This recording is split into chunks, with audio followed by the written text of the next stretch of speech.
Tu veux savoir comment réaliser une bavaroise au chocolat onctueuse et parfaite pour tous tes entremets? Cette base incontournable va sublimer tes desserts et t'offrir des textures incroyables. Reste bien avec moi, je te montre toutes les étapes.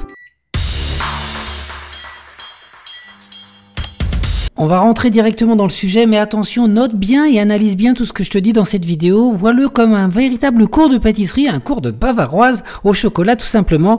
Les informations en termes de quantité, ingrédients sont en espace description. Allez, c'est parti. Après avoir pesé tous les ingrédients, on met le lait dans une casserole et on commence à faire chauffer. Pendant ce temps-là, on va blanchir le jaune d'œuf et le sucre. Très important de tout de suite blanchir.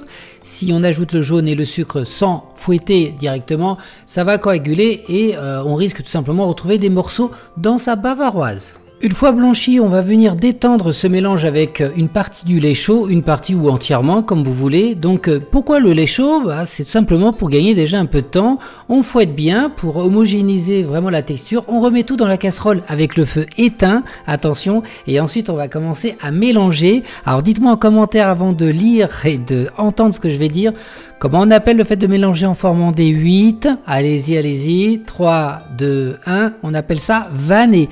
On va donc vanner notre crème pour la cuire à 82 degrés, mais aussi on peut aussi la cuire à la nappe. Et là, faites vraiment attention. L'autre jour, lors d'une de mes formations en présentiel, un de mes élèves avait trop cuit notre crème.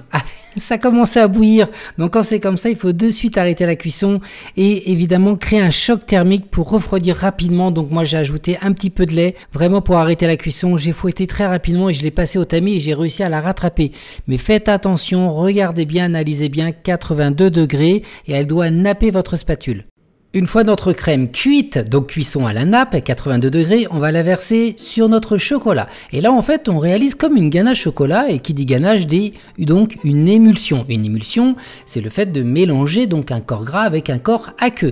Donc là, comme vous voyez, j'ajoute tout simplement en 2-3 fois, tout simplement, ma crème chaude, ma crème anglaise qui est cuite à la nappe, sur mon chocolat, tout simplement. Regardez, on fait un geste en rotation quelque part et on crée une émulsion. Alors ça peut être un peu galère de faire comme ça, donc je vous invite à utiliser plutôt un mixeur. Regardez, un peu comme ceci.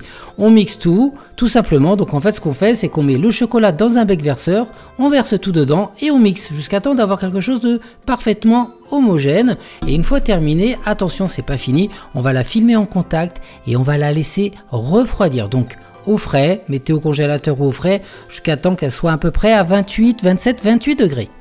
Et pendant ce temps-là, on va monter de la crème jusqu'à obtenir une texture baveuse. Regardez un petit peu la texture baveuse. Là, on voit tout à fait, c'est pas un bec d'oiseau, c'est texture baveuse.